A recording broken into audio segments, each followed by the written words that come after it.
कहानी के पहले भाग में आपने पढ़ा कि कैसे मैंने वेदांत अंकल और मेरी मम्मी को प्यार के सागर में डूबते हुए देख लिया था। उसके बाद मैं अपने बेडरूम में आ गई और अब आगे इतने में ही मैंने देखा दोनों एक दूसरे से थक हार कर ऐसे दूर दूर बैठे हाँफ रहे हैं, मानो दो शिकारी कुत्ते बराबर की कुश्ती लड़ते लड़ते थक गए हों और पुनः लड़ने के लिए सुस्ता रहे हों। तभी मम्मी ने हाथ का इशारा करते हुए कहा, बस आओ यहाँ मेरे पास। आज तो तुमने इस तरह से गले लगाया कि जैसे मेरी सांसों को ही रोक ही दोगे। क्या तुम इस मामले में पीछे थी? वेदांत अंकल यह कहकर जाने के लिए उठ खड़े हुए।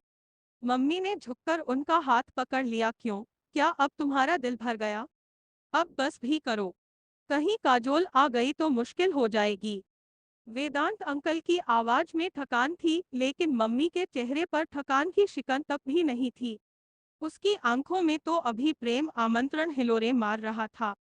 उसने वेदांत अंकल को खींचकर पलंग पर बिठा दिया। काजोल अपनी सहेली के घर गई है। वह अभी नहीं आने वाली। मेरे शरीर में एक सिहरन सी दौड़ गई। तुम भी। वेदांत अंकल ने यह कहते हुए मम्मी को बाहों में भींच लिया। अंकल ने हाथ बढ़ाकर टेप रिकॉर्डर ऑन कर दिया। संगीत की धुन बड़ी ही मीठी और दिलकश थी। तभी अचानक ही मुझे छींक आ गई। सारा गुड़ गोबर हो गया। मैं हड़बड़ा कर अपने कमरे की ओर भागती चली गई और पलंग पर निडाल पड़ गई। मुझे अपने आप पर बहुत ही गुस्सा आ रहा था। इस नास्पीती छींक को क्या अभी ही आना था? सारा खेल बिगाड़ दिया। इतने में दरवाजा खुलने की भड़ाम की आवाज आई। मैं फटाफट पलंग से उठकर कपड़े बदलने लगी, ताकि मम्मी यह समझे कि मैं माधुरी के घर से अभी अभी आ रही है। इसी बीच मम्मी मेरे कमरे में दाखिल हुई। मैंने देखा वह काफी भयभीत थी। वह मेरे करीब आकर बोली, "बस कब आए काजोल? अभी चली ही तो आ रही हूँ।" माधुरी घर पर ही थी? हाँ, घर पर ही थी। मैं इतना कहकर बाथरूम में आ गई और स्वयं को सहेजने संभालने की कोशिश करने लगी। मुझे डर था कि कहीं मैं माँ बेटी के मर्यादित रिश्ते की गरिमा को भूलकर कोई अशोभनीय बात न कर बैठूं। मैं माँ से कोई सवाल करना नहीं चाहती थी, क्योंकि माँ की यह अपनी जिंदगी थी। न जाने किस मजबूरी में वह यह सब कर रही थी। कोई भी कारण जाने बिना माँ को कुछ कहना मुझे ठीक नहीं लग रहा था। वह पापा से इतनी बड़ी बेवफाई क्यों कर रही थी, यह बात मुझे भीतर ही भीतर कचोट रही थी। मैं शुरू से ही उस विचारधारा की थी, जो भी काम करो खुलेआम करो, किसी से धोखाधड़ी न करो।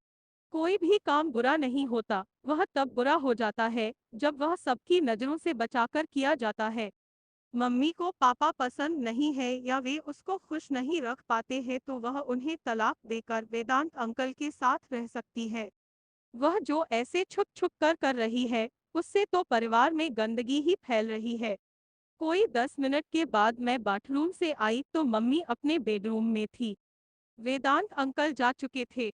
मैं उनके सामने जानबूझकर नहीं गई थी कि कहीं वह शर्मा न जाए या मम्मी को मुझ पर शक न हो जाए।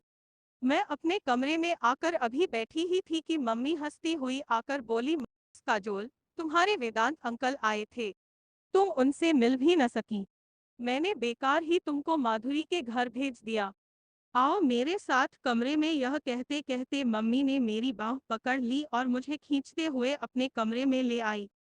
मैंने देखा पलंग पर ढेरों सामान बिखरे पड़े थे, जिनमें ज्यादा मेरे लिए ही थे।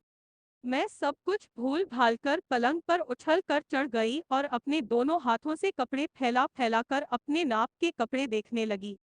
गुलाबी मिनी स्कर्ट, टॉप, जीन्स की टाइट पैंट और लो कट टी शर्ट, आसमानी गाउन और भी न जाने कितनी ही पोशाकें वेदांत अंकल मेरे लिए लाए थे। तभी मम्मी मुस्कुराती हुई बोली, "माँ, तुम्हें कपड़े पसंद आए? देखा, तुम्हारे अंकल कितने अच्छे हैं। तुम्हारा कितना ध्यान रखते हैं। ओह मम्मी, अंकल कितने स्वीट है।" मैं यह कहती हुई मम्मी के गले से लग गई। मम्मी का चेहरा खिल उठा और मैं किन्हीं ख्यालों में खो गई। लेकिन अंकल यह सब क्यों कर रहे हैं? मम्मी को पापा से हथियाने के लिए? क्या मुझे इन कपड़ों को स्वीकार करना चाहिए? मम्मी शायद इन कपड़ों का लालच दिखाकर मुझे अपने पक्ष में करना चाहती है। वह मुझे अपनी तरफ मिलाकर रखना चाहती है। वेदांत अंकल यह अच्छी तरह जानते हैं कि माँ को हासिल करना है तो बेटी को भी खुश रखना होगा। माँ बिना बेटी के हाथ नहीं आने वाली। कुछ भी हो, मम्मी जब वेदांत अंकल के साथ खुश है तो मुझे क्या हो सकता है। पापा मम्मी को संतुष्टि नहीं दे पाते हों। वेदांत अंकल प्रेम कला में माहिर है। उन्हें प्रेम जीवन को जीना आता है। माँ को नाखुश करने का या दोषी ठहराने का मेरा कोई हक नहीं बनता है।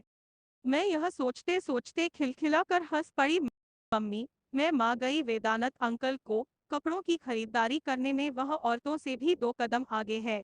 और एक तुम्हारे पापा है जिन्हें कुछ भी नहीं आता। न जाने वह कौन सी मनहूस घड़ी थी कि मैं उनके खूंटे से बांध दी गई।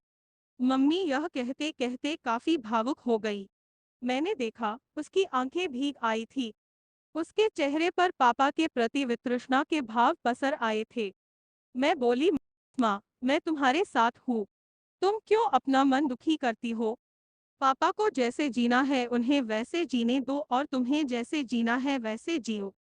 मेरे यह कहते कहते उसने मुझे गले से लगा लिया। मुझे इस बात का कहा बोध था कि पति पत्नी के जीवन की राहें अलग अलग हो जाती है तो उनकी संतान त्रिशंकु सी बन जाती है, तो उसका हित कोई नहीं सोचता। मैं सोच रही थी, पापा बाहर जाकर क्या करते हैं, यह भी तो किसी ने नहीं देखा है। हो सकता है उनका भी किसी पराई औरत के साथ संबंध हो। मम्मी के संबंध के बारे में मुझे इसलिए पता है क्योंकि मम्मी के साथ मैं रह रही हूँ। हो सकता है पापा मम्मी से भी 2 कदम आगे हों। मैं केवल मम्मी को ही बुरा क्यों मानूं? पापा भी तो बुरे हो सकते हैं। मैं यह सोचते सोचते ही अपने कमरे में आ गई। तो मेरे झल्लो, यह था हमारी मौज मस्ती सीरीज का दूसरा भाग। कहानी बहुत लंबी चलेगी तो अगले भाग को लेकर जल्दी ही हाजिर होंगी। तब तक वीडियो को लाइक करना मत भूलिएगा और चैनल को सब्सक्राइब जरूर करें।